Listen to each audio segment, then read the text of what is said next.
Información, análisis y entrevistas. Profundidad con una mirada panorámica. En Línea 1. Hola amigas, amigos, muy bienvenidos. Iniciamos la semana aquí en Línea 1, que va por Radio Usach 94.5, además de diario usach.cl y todas las plataformas digitales de Radio Usach y Santiago TV. Daniela Figueroa Videla, bienvenida a la semana laboral. Muchas gracias, Alejandro Guillé Álvarez. Sí, con mucha energía comenzamos Línea 1 de este lunes 13 de octubre y como siempre vamos a revisar los resultados de la pregunta que tuvimos el día viernes. ¿Te parece? Claro, porque le preguntamos, el presidente Boric va a ingresar reforma constitucional para desplegar las Fuerzas Armadas en las zonas fronterizas mediante decreto supremo, sin pasar por el Congreso. ¿Qué opina usted?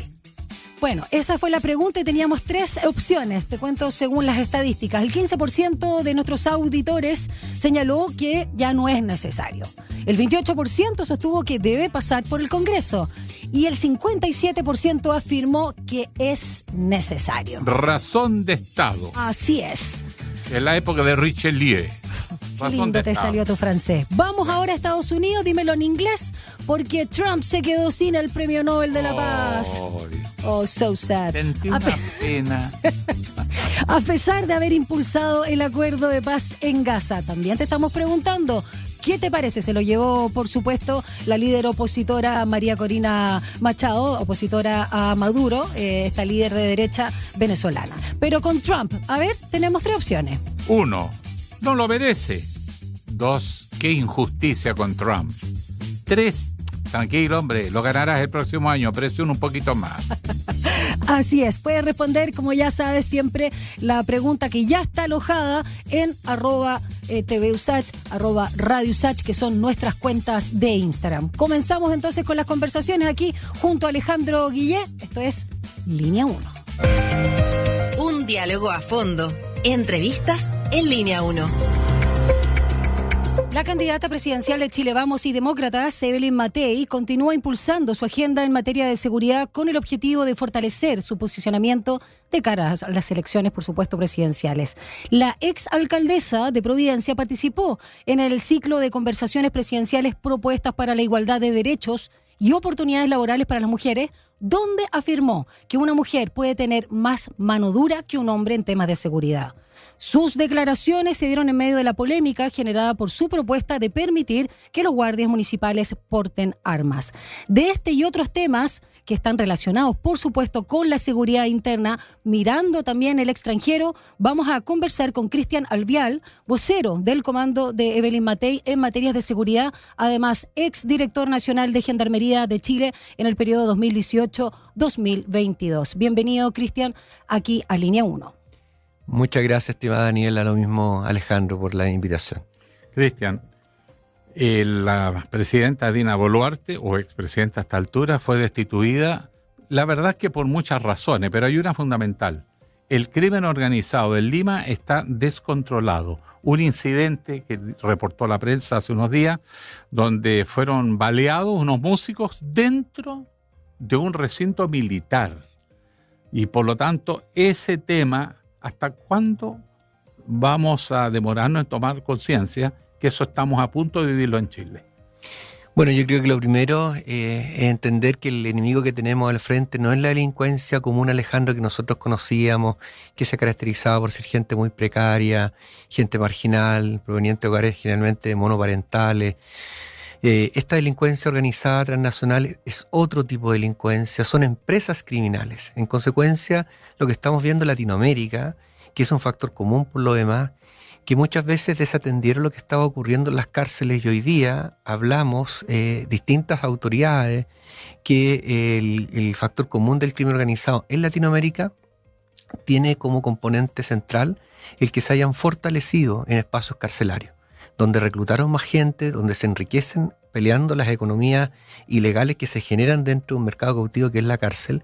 Entonces después nos encontramos con tremendas y graves situaciones que afectan la seguridad de todos los ciudadanos en los distintos estados, que el crimen organizado, lejos de interrumpir sus carreras criminales en espacios carcelarios, se han fortalecido. Y eso es lo que está ocurriendo en distintos países, en donde yo creo que toda la clase política, Alejandro, más allá de distintas opiniones que se puedan tener en distintas áreas, dimensiones, no puede haber dos visiones en materia de seguridad. Hoy día, y la candidata lo ha señalado en forma reiterada, hoy día hay que devolverle las calles a los ciudadanos y las ciudadanas. Y eso significa hacer algo distinto a lo que se venía haciendo los últimos 30 años, porque tenemos una delincuencia totalmente distinta, partiendo por mejorar la inteligencia financiera, la inteligencia operativa, porque tenemos que saber a quién tenemos al frente, con quiénes están conversando, cuáles son sus redes nacionales y extranjeras, y claramente para empobrecerlo hay que mejorar la inteligencia financiera, pero también desde el punto de vista de la inteligencia operativa, la integración, por ende está el esfuerzo de los 250.000 millones de dólares en cámaras, en sistemas con inteligencia artificial, que permitan que las personas que cometen delito minimicen las posibilidades de que no sean condenadas finalmente. Y en consecuencia hay un esfuerzo también para aumentar la cantidad de fiscales, más allá del proyecto que está hoy día en el Congreso Nacional, es aumentarlo aún más, porque se necesita que estas personas que cometan delitos terminen siendo condenadas y que la cárcel... Cristian, quedo más preocupado de antes, porque aquí se lucha de que los criminales no los pillamos, porque que la fiscalía, que las policías, que lo que sea. Pero tú me dices que aún aquellos que son capturados llegan a las cárceles y es como el molde del crimen. ¿Qué pasa en las cárceles? ¿Qué es lo que les crea las condiciones para que sea este verdadero mall?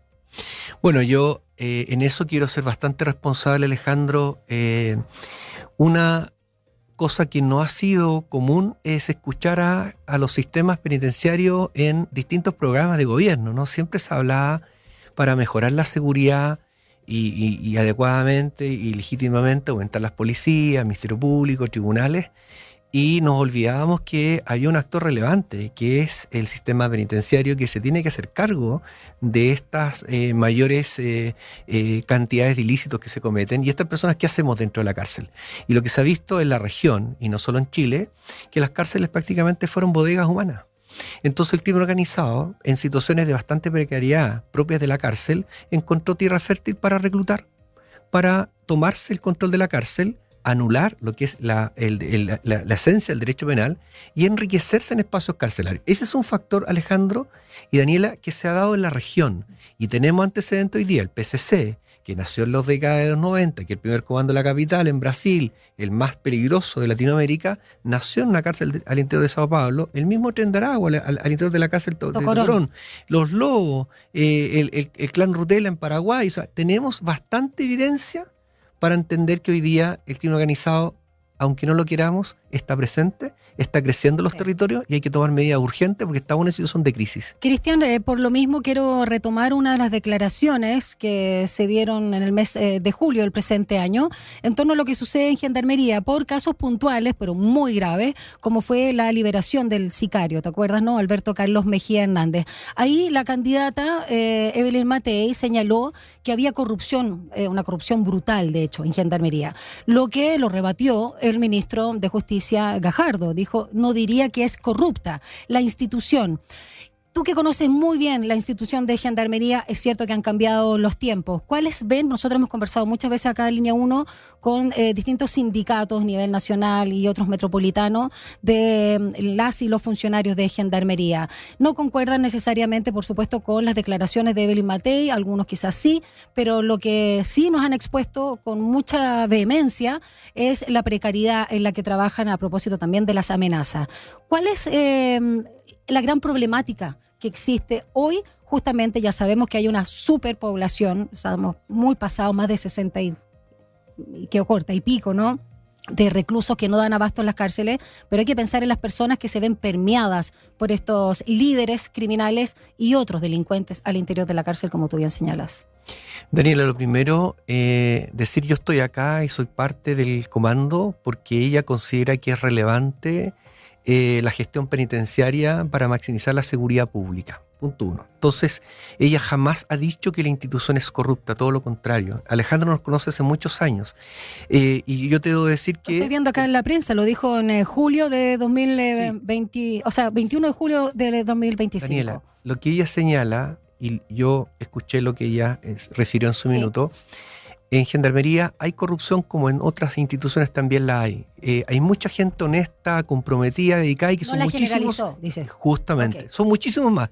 Lo peor que podemos hacer es abrazar acá estrategias de defensa corporativa y negar que tenemos corrupción. Y todas las instituciones tienen que hacer lo mismo responsablemente. ¿Por qué, Daniela y Alejandro? Porque el crimen organizado crece al alero de la corrupción de distintos agentes públicos, puertos, aeropuertos, policías, jueces, fiscales, y tenemos evidencia además en la región. Si esto no es nada nuevo.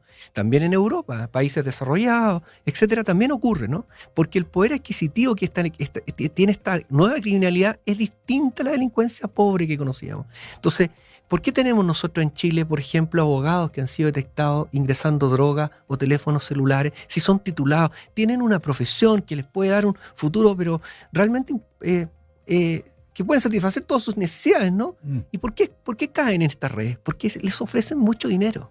Entonces, la tentación, ¿no? La inmediatez, bueno, lamentablemente caen también profesionales y tenemos también organizaciones criminales que contratan a profesionales de distintas disciplinas para lavar dinero. No es algo tan fácil, ¿no?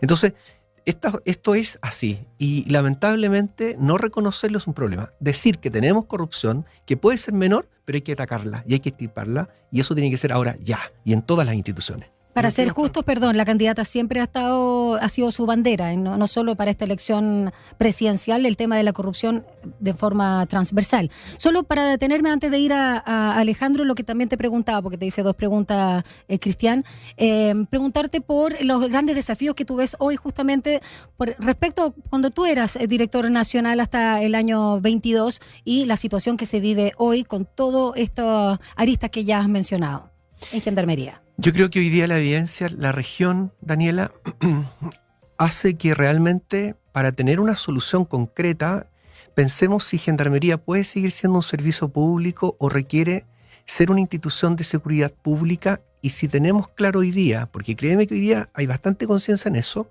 de que una fuga de un reo peligroso, usted mismo me decía al comienzo, este sicario que pagó 5 millones para llegar en Uber, o sea, una delincuencia que no conocíamos, sí. ¿Cierto?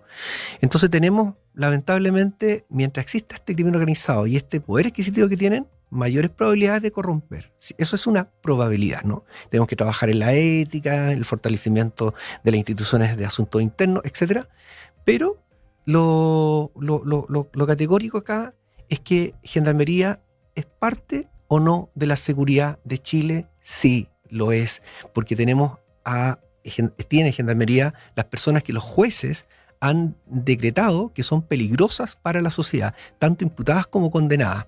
Y algunas de ellas, incluso recientemente condenadas a 40 años, personas que están vinculadas al crimen organizado, si tienen poder adquisitivo, si tienen armas, si tienen soldados, es altamente probable que incluso intenten a sangre y fuego eludir la pena que tienen. Y eso va a significar que se va a exacerbar incluso la necesidad de seguridad en una cárcel. Entonces yo me pregunto, ¿por qué si eso es así, todos lo reconocen, y una fuga genera inseguridad? ¿Por qué Gendarmería no es parte de la nueva institucionalidad? Del Ministerio de Seguridad Pública y no del Ministerio de Justicia. Obviamente. Entonces, puedes tú focalizar lo que es la reinserción en el Ministerio de Justicia y lo que es la seguridad en este nuevo ministerio, especializando, entregándole competencia, una carrera profesional, porque hoy día la demanda ciudadana, y como lo decía Alejandro al comienzo, es brutal en materia de seguridad. Si tú no tienes seguridad, no tienes nada. Si queremos un país que se desarrolle, que crezca, traiga inversión extranjera, necesitamos nosotros darle seguridad, ¿no?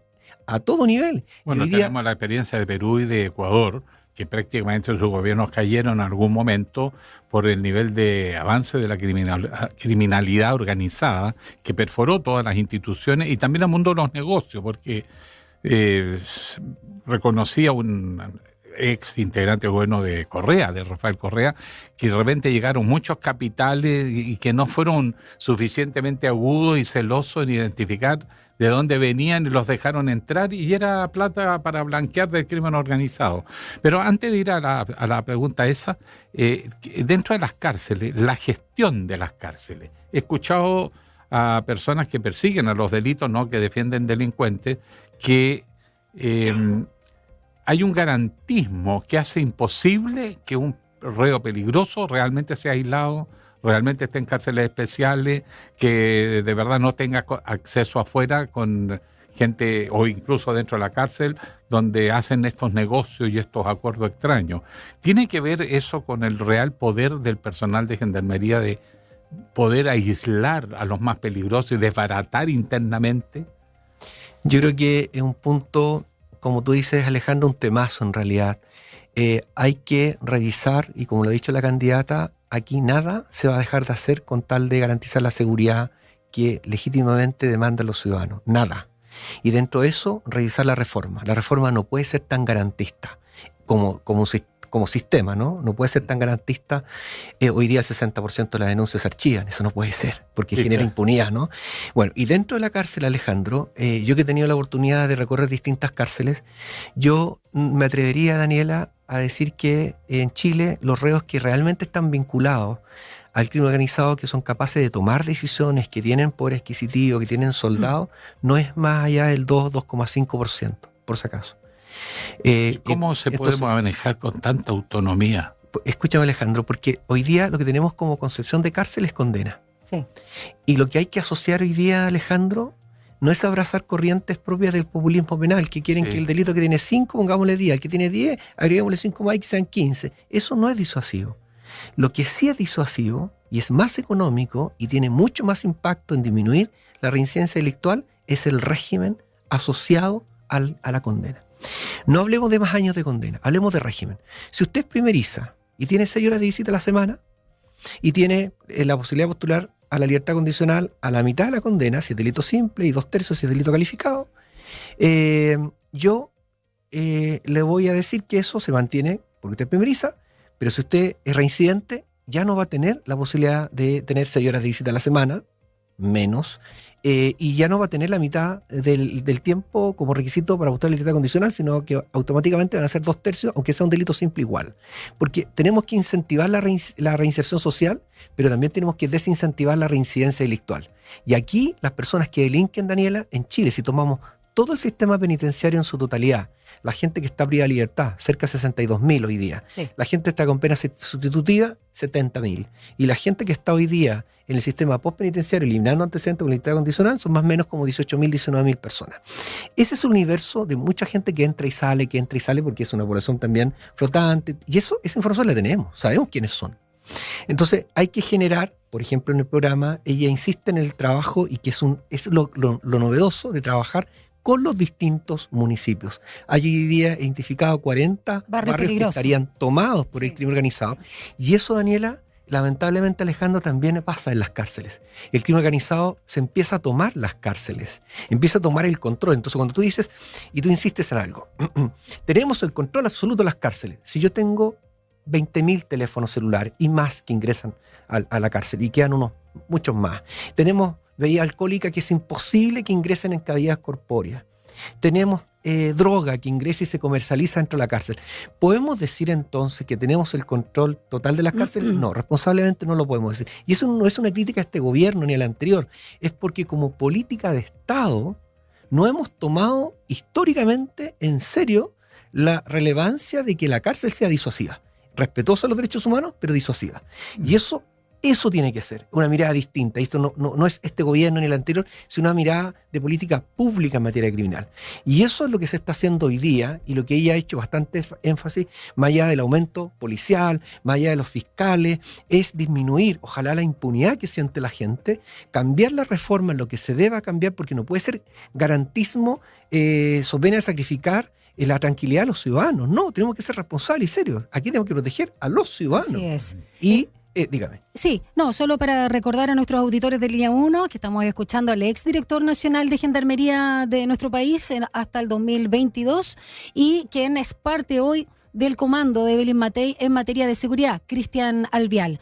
Quiero detenerme porque tú señalabas una de las 7 propuestas que me parece muy interesante. Hablabas también de la intervención, además inmediata, en estos 40 barrios más peligrosos que son parte del programa de la candidata. Y a propósito de la semana pasada, el día jueves, Cristian, salió un dato bien alarmante sobre victimización de la Fundación Paz Ciudadana. 35% de las personas encuestadas dice haber sufrido un robo en los últimos 6 meses. Y además está la preocupación de un 23% de estas personas que siente que sea probable víctima de homicidio, algo que realmente es muy alarmante.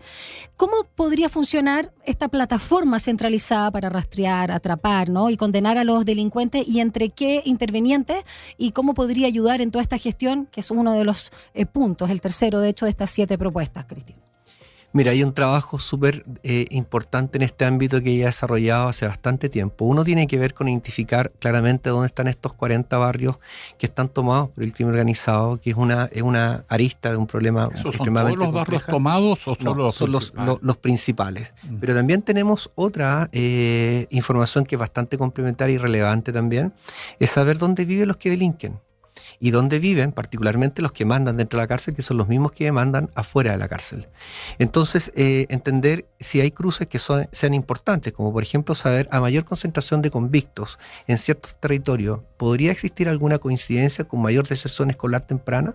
Porque tenemos que atacar nosotros, fíjate Alejandro, que hoy día las bandas criminales, lamentablemente, y la UNICEF puede dar fe de lo que estoy diciendo, hoy día se dedican a secuestrar a niños y adolescentes, tanto en México, Colombia, hay antecedentes de la UNICEF que así lo dicen, y otras naciones, en donde estos jóvenes son secuestrados. Y uno se pregunta, bueno, pero ¿cómo no se arrancan? Sí se pueden arrancar, pero le matan a la familia completa. Entonces los secuestran, los extorsionan y pasan a incorporarlos como soldados. Los reclutan, contra su voluntad. Sí. Entonces, por eso que es importante, según lo que ella ha señalado, que tenemos que acá una reivindicación y al esfuerzo de Marcelo Sánchez, muchos años trabajando por el tema de los jóvenes, ¿cierto?, infractores de ley, porque es preocupante la deserción escolar que tenemos. Entonces mañana no nos sorprenda si vemos que jóvenes con 14, 15 años empuñan un arma y dan muerte a un policía o en una casa, etcétera, porque tenemos que preocuparnos antes de que cometan el delito y evitar que estas bandas organizadas los secuestren. Y eso significa ver más allá de lo que hemos visto hasta ahora como sociedad o como estructura de seguridad. Esto tiene que ver mucho con la prevención barrial temprana. Entonces, si tenemos personas que están privadas de libertad y tienen hijos, y tenemos la pareja, la madre y el padre presos, preocupémonos inmediatamente dónde está el joven, si tienen hijos, ¿no? ¿Dónde están? ¿Quién los cuida? Porque si no van a ser mañana soldados del crimen. ¿Y a eso apunta la plataforma centralizada? Es parte justamente... El rastreo que tú señalabas para poder atrapar. Y además también tenemos egresos que nosotros podemos anticipar de la cárcel. Las personas, la gran mayoría, el 99,9% va a salir de la cárcel, ¿no? Esa gente cuando salga, después de 10, 8 años de condena, tiene 2 posibilidades. O van a salir con alguna probabilidad cierta de reinsertarse porque han hecho algún curso, han adquirido alguna competencia y pudiésemos trabajar con los municipios para que ellos le den alguna posibilidad de reinserción efectiva, pero también tenemos aquellos que van a salir quizás con alto riesgo de reincidencia delictual, con indicadores objetivos que son bastante... que van a generar inseguridad, y tenemos que también trabajar con los municipios para que se generen en este segundo caso planes de contingencia. O sea, esto es mucho más que 40 barrios estar ahí, es trabajar con información, trabajar con la comunidad.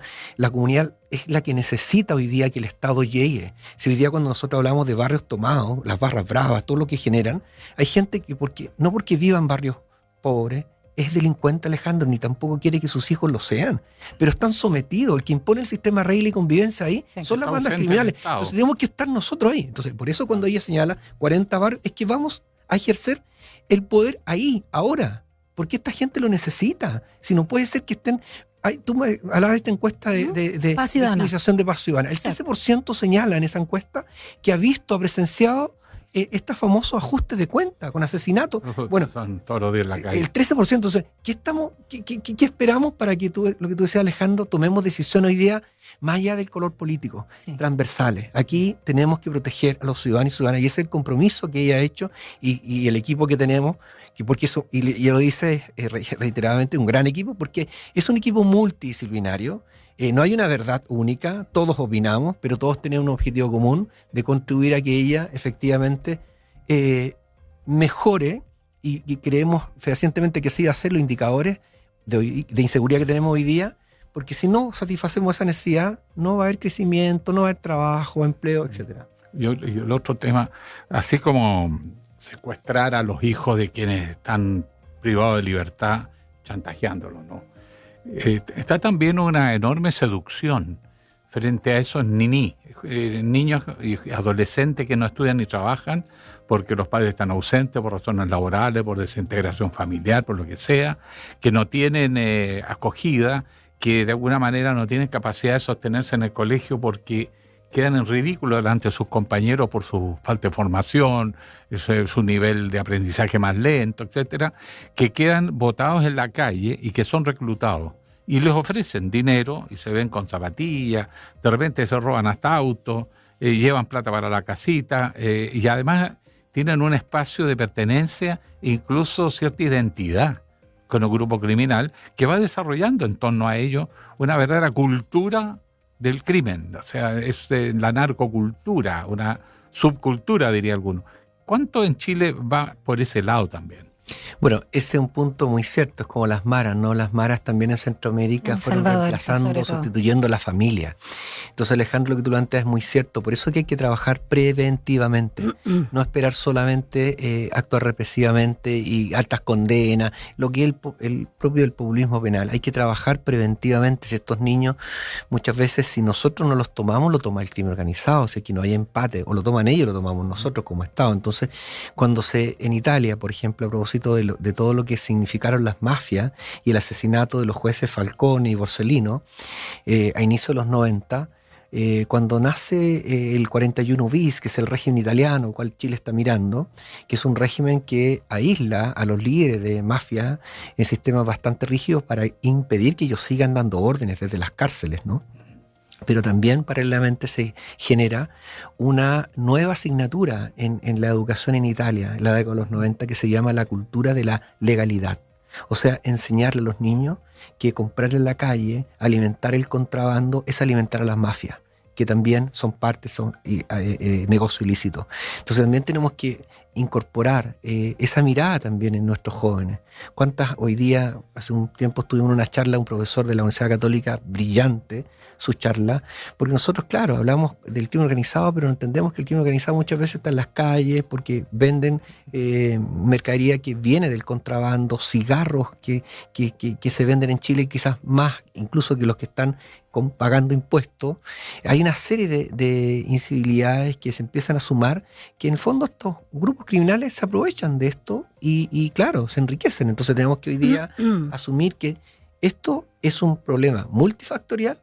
No hay una bala de plata única, pero sí hoy día hay una visión estratégica totalmente distinta y que abarca distintas dimensiones del problema, y cada una de ellas tenemos que atacarla frontalmente y con el sentido de inmediatez. Cristian Alvial, quiero preguntarte por unas declaraciones de la candidata Janet Jara, por supuesto del oficialismo y también la democracia cristiana, a propósito de un encontrón que tuvo dos al menos, por Cuba, pero en este caso también por delincuentes extranjeros, en la entrevista que le realizó Mochati en el programa El Candidato.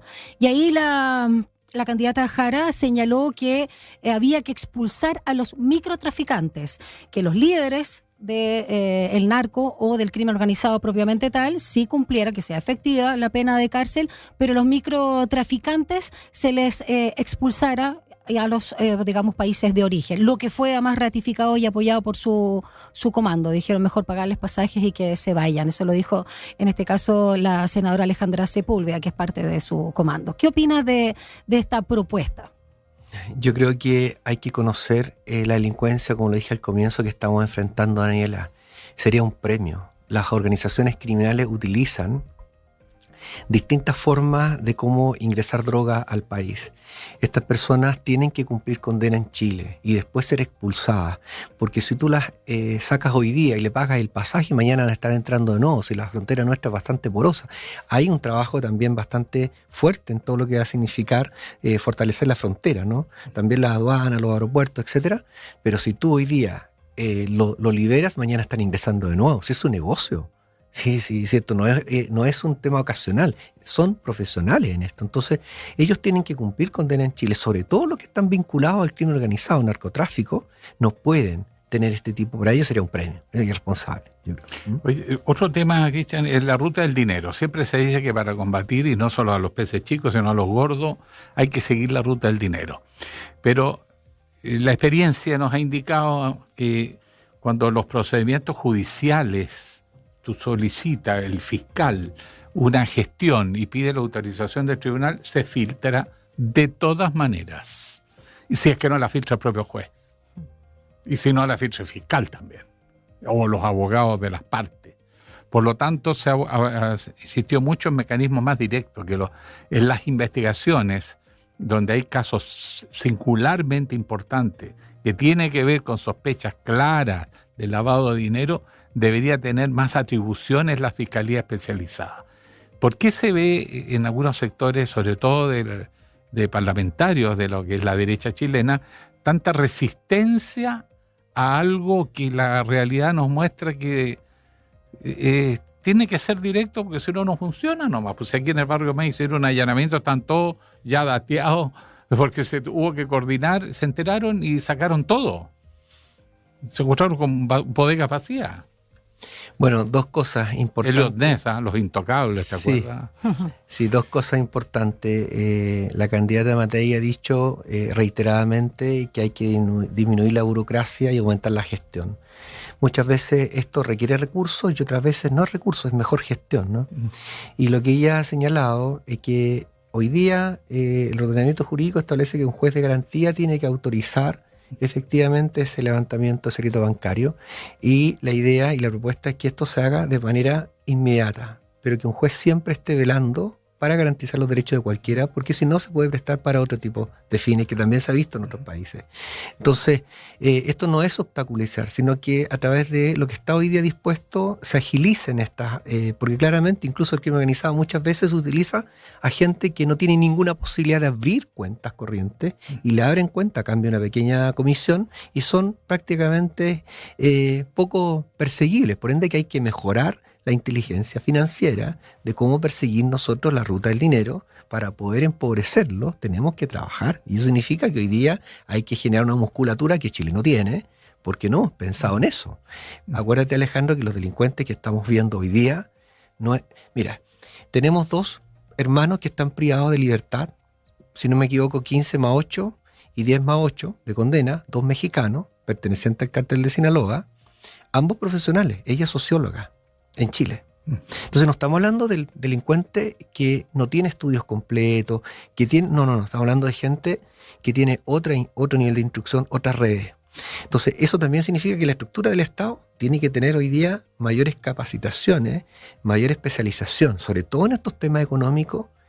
Aquí hay que generar sinergia. Aquí no podemos seguir trabajando como silos, como islas, como hasta ahora, sino que trabajar, integrar. No importa quién se saque la foto deteniendo al delincuente, me interesa que lo capturemos ahora ya, sea esta o esta otra policía, me da lo mismo. Trabajemos en equipo, colaborativamente, porque si no, el crimen nos va a ganar. En ese trabajo colaborativo, por último, para finalizar, ¿cómo también se va a trabajar con el propio sector? Si es que Evelyn Matei justamente sale elegida presidenta de la República, porque la actual oposición, que es su sector, y la UDI en particular, y también desde RN, se opusieron justamente al levantamiento del secreto bancario pasado 30 de septiembre. ¿Cómo van a convencerlo entonces si no están de acuerdo con esa medida? Bueno, ella ha dicho, y yo no creo que hay ningún reparo en eso, que esta utilización se tiene que dar ojalá en un plazo incluso 24 horas, pero siempre utilizado por un juez de garantía, y eso no ha sido no ha sido por ninguno de ellos contradecido, sino todo lo contrario, eso se apoya. Siempre un juez de garantía tiene que autorizar este levantamiento por garantías propias, pero acá no hay una oposición y no hay dos discursos en eso.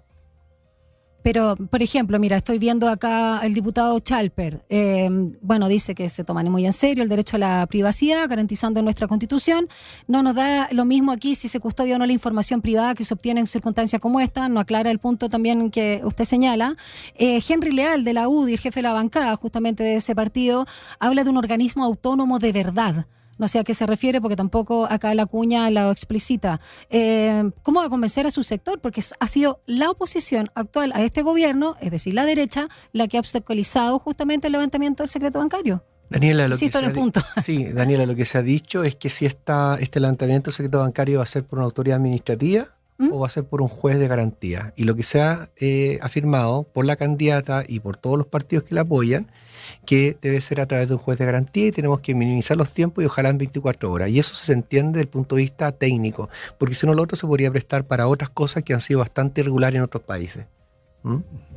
Bueno, se nos fue el tiempo. Muy claro, nuestro entrevistado Muy Alejandro Guille. interesante la conversación, Cristian, de verdad.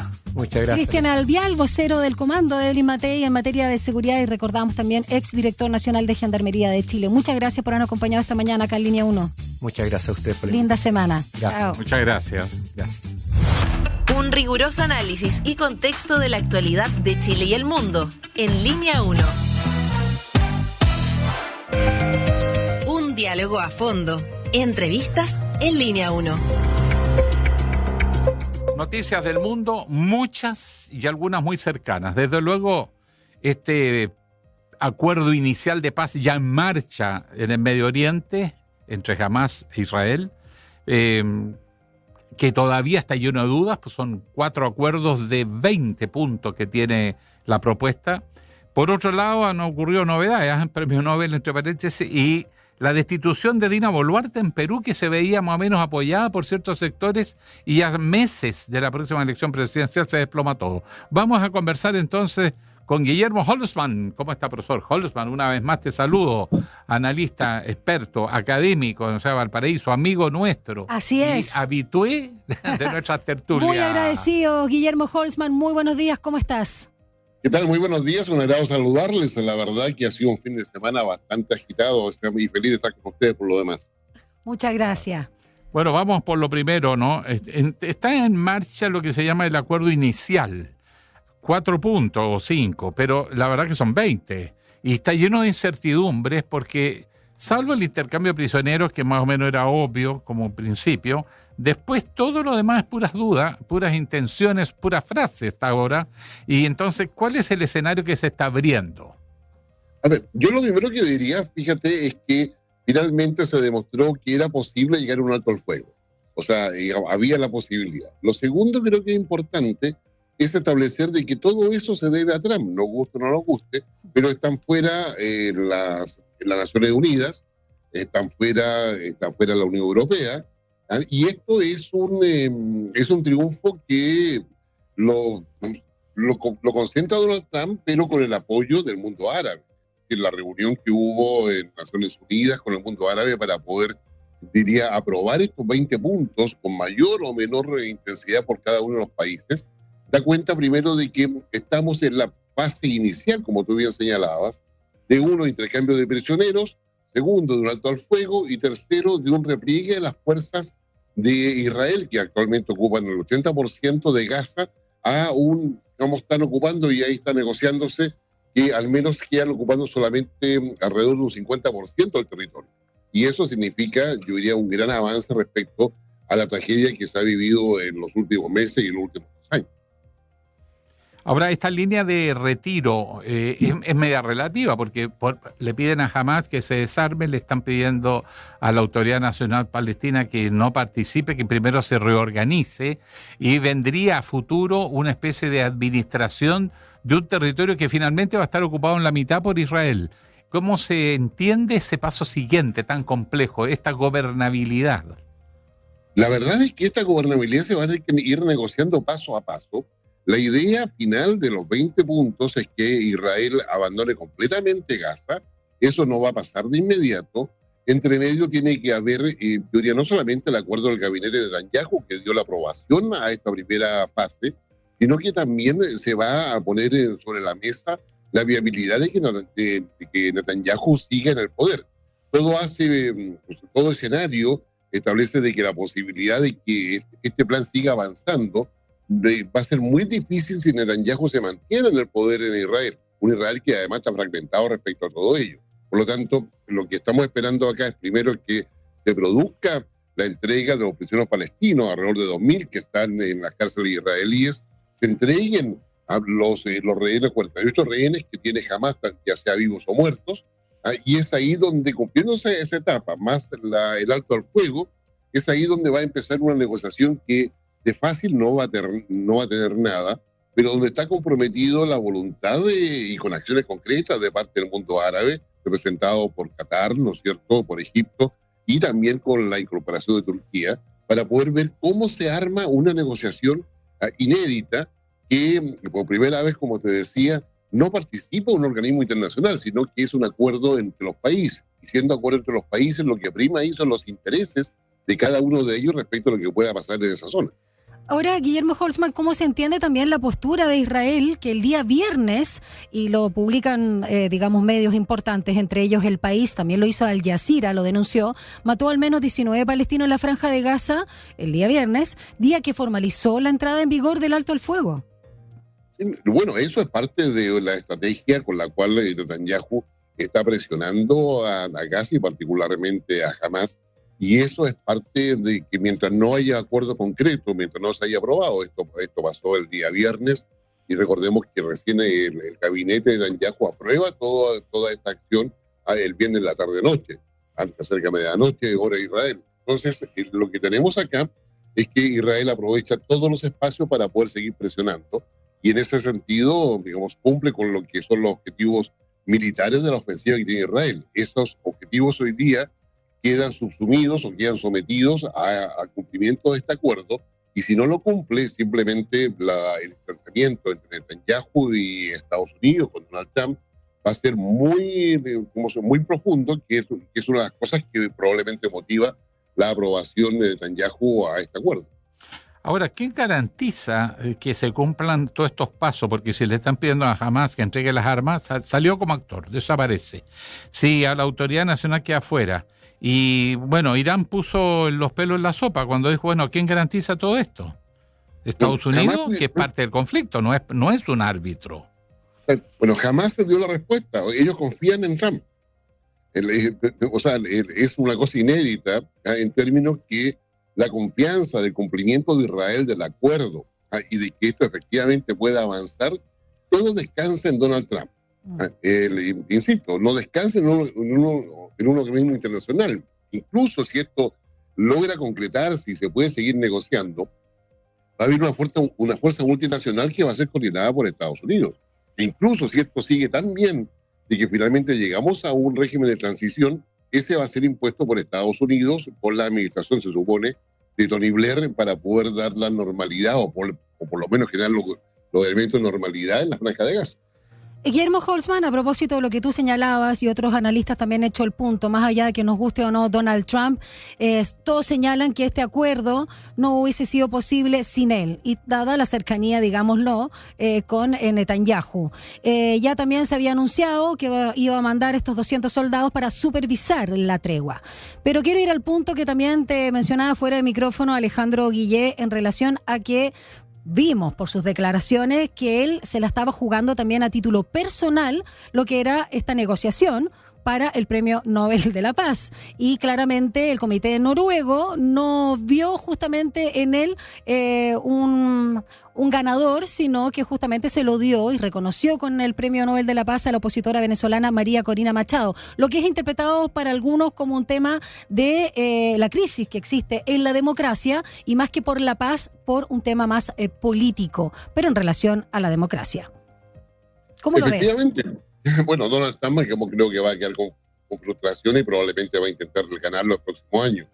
Pero sin lugar a dudas, la comisión, el comité que define el Premio Nobel de la Paz, lo define por aquellos que luchan por generar condiciones para la paz y no por acabar con los conflictos violentos. Entonces ahí yo creo que va a haber muchas interpretaciones a ese respecto. Y claramente yo creo que la decisión, más allá que uno esté de acuerdo no con la que María Corina Machado sea la que gana. Recordemos que hay una serie de conflictos y varias personas que están en el mundo asiático, en el mundo africano, que también podrían haber sido consideradas, pero sin embargo acá lo relevante es que Donald Trump queda fuera de la consideración, digamos, del comité que define el Premio Nobel de la Paz. En esa perspectiva, yo diría que Donald Trump va a estar frustrado y esperaría, y seguramente que no lo hemos leído, no ha aparecido en las redes sociales, un poco su opinión a ese respecto. Pero yo diría, Donald Trump, que tiene para sí la idea de que es el pacificador del mundo, así lo dijo en su discurso Sí. con el cual asume el 20 de enero pasado. Bueno, también Theodore Roosevelt o Obama fueron premiados con el premio Nobel y eran bien guerreros, particularmente Roosevelt, Teodoro, el primero. Y ahora, en el caso de Trump, ¿cómo va a recibir el premio Nobel de la Paz un tipo que ha bombardeado países, que le suministra armas a los combatientes, que ha amenazado al mundo tiene la entero embarrada con en su cambiar país? las reglas del juego? Con que dice que tiene a todos los presidentes del mundo detrás de él para besarle el trasero? Ese tipo va a Y ser el dinamita Nobel las de la bases Paz. democráticas de su país. Claro, y que tiene intervenido a las ciudades norteamericanas con la Guardia Nacional. Exacto.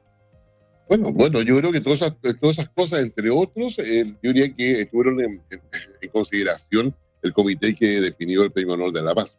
Ahora, lo que ha sido lo tradicional en este comité es que se fijen aquellas personas particularmente que generan condiciones para poder crear la paz.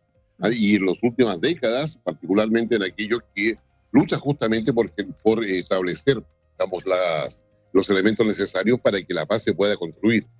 Y eso significa un llamado al diálogo, significa generar espacios de convergencia, espacios de diálogo y negociación.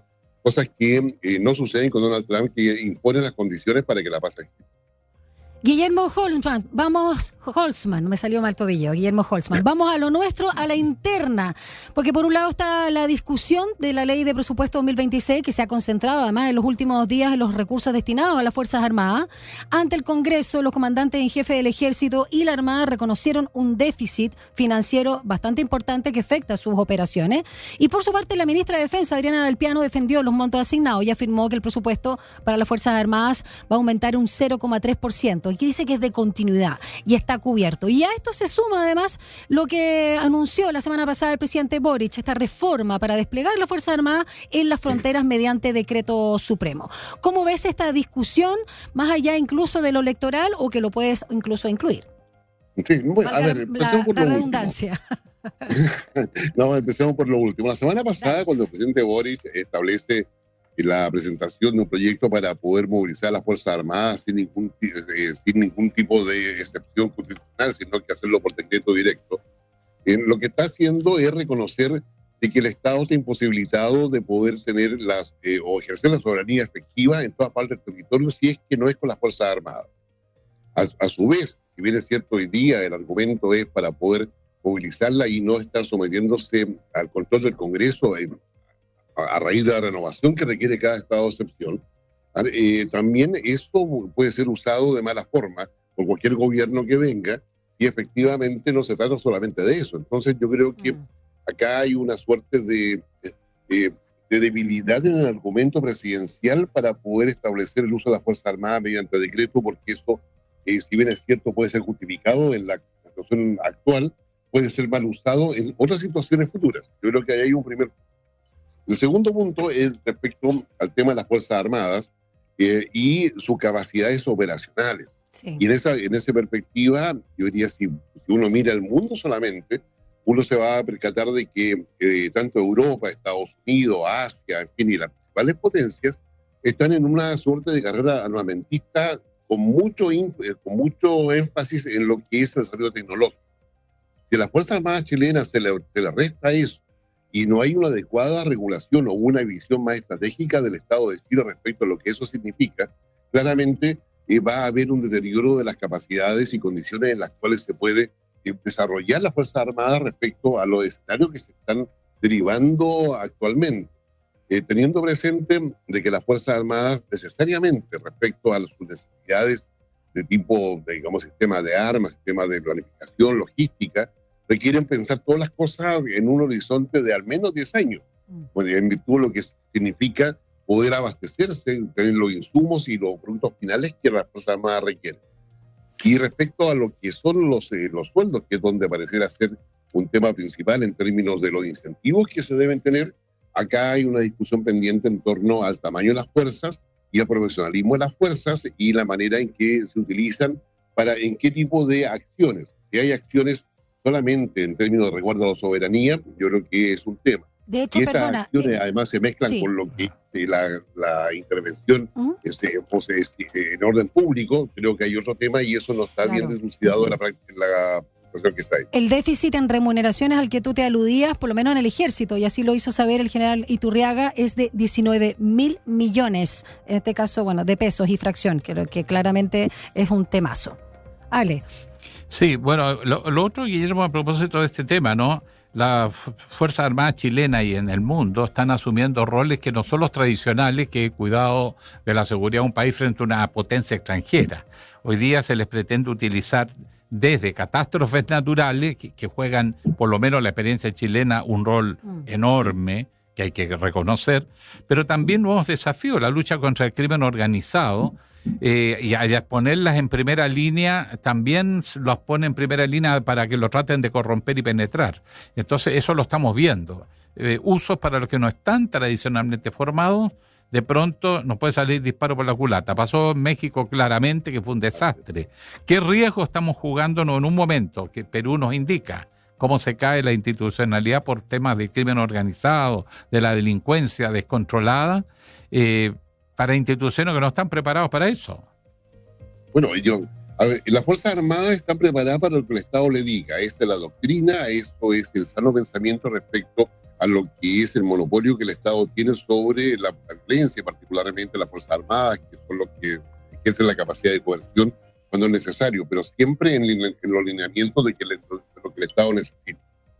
Si el Estado no tiene objetivos de mediano o largo plazo, deja en una suerte de limbo a las Fuerzas Armadas, que necesariamente tienen que pensar en el mediano y largo plazo. Cuando se produce esa discordancia, efectivamente entramos a un mundo desconocido en términos de cómo las Fuerzas Armadas pueden actuar con cada uno de los gobiernos, independiente de su signo ideológico, en torno a cautelar lo que es el concepto de Estado y la soberanía del territorio, y la manera en que esos recursos se usan. Cuando efectivamente, para muchas de las problemáticas, particularmente el crimen organizado, tienen que haber otras instancias del Estado para poder justamente hacerlo y no llegar solamente al uso de lo que es la máxima capacidad de coerción, que es el despliegue de las Fuerzas Armadas en el territorio, para una actividad que no le corresponde a las Fuerzas Armadas, sino que es responsabilidad de otros estamentos dentro del Estado. Y si las Fuerzas Armadas están actuando, lo que se está diciendo es una debilidad y una insuficiencia importante de un Estado que se está debilitando. Entonces yo creo que acá hay cuestiones que son coyunturales, como es el monto del presupuesto que se le entrega a las Fuerzas Armadas, pero también eso está dentro de una lógica en la cual los objetivos a largo plazo no le permitan al Estado definir adecuadamente cuáles son los recursos que se requieren para poder darle la integridad en términos tanto contra la corrupción como lo que es la integralidad en términos de sus capacidades a unas Fuerzas Armadas que deben estar al servicio del Estado y de la sociedad. Y en ese servicio del Estado, Guillermo Holtzman, el resguardo de las fronteras, ¿tiene que ser exclusivamente en las Fuerzas Armadas? ¿No? ¿Quiénes? Y según también lo que te mencionaba, que tú también hiciste alusión, pero para ahondar un poquito más, el presidente Boric, y que también se da, ¿no?, como el tema de seguridad para la macrozona sur con las Fuerzas Armadas. A ver, lo primero es establecer de que en Chile tiene un compromiso con los vecinos y un compromiso internacional respecto a no colocar Fuerzas Armadas en las fronteras para no justamente evitar cualquier tipo de mala interpretación en torno al uso o a las misiones que tengan las Fuerzas Armadas en la frontera. Esto es un cambio sustantivo dentro de lo que se está haciendo en Chile en términos de colocar Fuerzas Armadas en la frontera o a controlar la frontera. Eso en términos de lo que es la tradición de política exterior y política de defensa de Chile, si se va a hacer, debe hacerse con condiciones concretas, comunicadas y concordadas con los vecinos. Es decir, para Argentina no es menor de que haya Fuerzas Armadas en el límite permanente, en todo lo que nos separa de Argentina, y lo propio con Bolivia y con Perú. Eso significa que si nosotros unilateralmente colocamos Fuerzas Armadas allí, por mucho que digamos de que es para el control de la migración irregular o el crimen organizado, va a suscitar como desconfianza o por lo menos una alerta en los países vecinos, dado nuestra historia, y eso no es nada nuevo. Por lo tanto, se requiere no solamente una decisión política en torno a la necesidad que Chile debe poder desplegar Fuerzas Armadas, sino que también significa una acción diplomática concreta para poder advertir a todos los vecinos de que hay una acción, y eso significa comunicación permanente para que no puedan haber errores o malas interpretaciones respecto a la acción que se cometan en los límites. Recordemos que los límites, no están dibujados en el suelo, sino que eso se ve por coordenadas y no necesariamente se ve como está físicamente delimitado en lo que es cuando uno pasa de un país a otro. Hay una suerte de regulación, pero en términos concretos, si tú estás en el norte de Chile, verás que no hay una suerte de cerco que separe un país del otro. Sí, pues no es como en Europa que uno ve, aquí está la línea y 3 países confluyen en un punto donde uno pone el pie. Acá Exacto. imposible. Exacto. Guillermo, en este escenario, entre paréntesis, yo te preguntaba porque la penetración del crimen organizado está causando tantos daños, ya lo vimos en Ecuador, ahora lo estamos viendo en Perú. Cayó la presidenta Dina Boluarte. ¿Es efectivamente, como dicen las acusaciones que sustentaron su censura, el avance del crimen organizado, o hay otros propósitos? Porque ya es la 7ª presidenta en 9 años. De hecho, algunos piensan que se está eternizando en el poder porque ya lleva más de 3 años gobernando. Exactamente. Y ahí Perú es una paradoja. Perú tiene quizás una de las mejores economías desde el punto de vista macroeconómico de América Latina. El nivel de endeudamiento apenas llega al 30%, 31%, muy diferente a los demás países de América del Sur, incluido Chile. Sin embargo, su aprobación en las encuestas se bordea entre el 5 y el 10%. Esa es la aprobación. O sea, es decir, dicho al revés, tiene sobre el 90% de reprobación.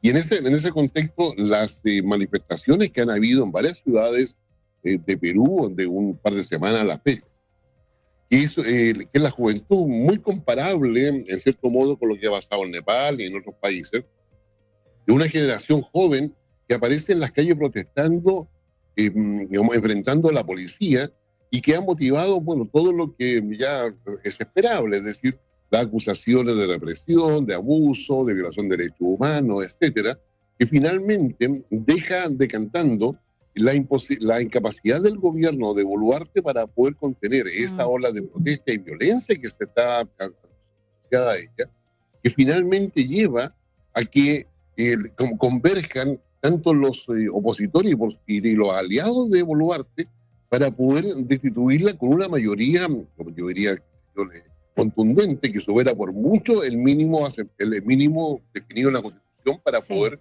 hacer esta destitución. Y eso implica una crisis de la clase política, que es distinta a lo que es la élite política de Perú. Perú tiene una élite política mucho más aristocrática y tiene una élite política asociada al sistema político que está muy fragmentada.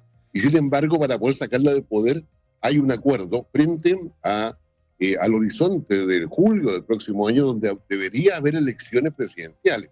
Sí, pero todo hace pensar que eso queda, yo diría, digamos, en términos de stand-by, mientras no se sepa qué es lo que va a hacer quien asume como presidente, que por lo demás nunca fue electo. José Gerí, quería preguntarte justamente de Guillermo Holtzman para ir cerrando esta conversación y este análisis tan interesante que nos está realizando en Línea 1.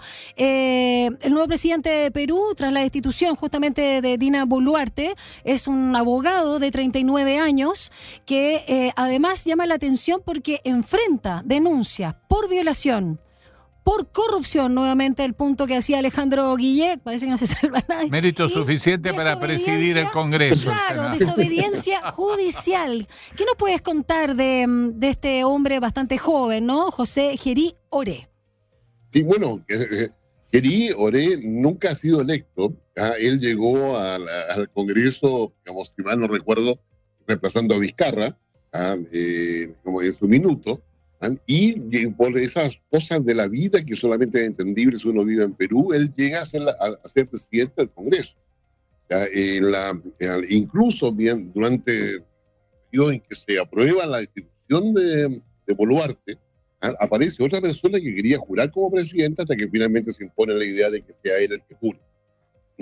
Gerí, de 39 años, como tú bien dices, es una persona, yo diría, con poca historia política, que ha logrado instalarse ahí dentro de un Congreso bastante fragmentado y que va a tener que demostrar que posee la capacidad.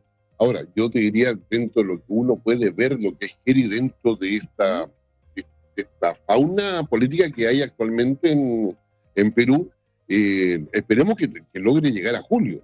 Es decir, dada la situación política y social que hay en Perú, el problema yo diría acá lo tiene la élite política partidista, más que la élite política aristocrática de Perú o la propia sociedad civil de Perú.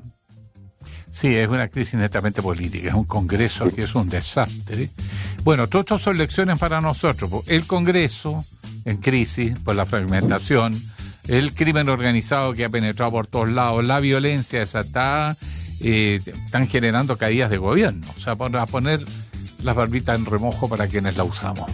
Guillermo Holzman, un agrado, analista internacional, académico de la Universidad de Valparaíso y parte de nuestros columnistas también en el área. Muchísimas gracias, como siempre, por conversar con nosotros acá en Línea 1 por Radio USACH. No, gracias a ustedes. Que tengan muy buen día y muy buena semana. Muchas gracias, igualmente. Guillermo. Chao. Información, análisis y entrevistas. Profundidad con una mirada panorámica en Línea 1.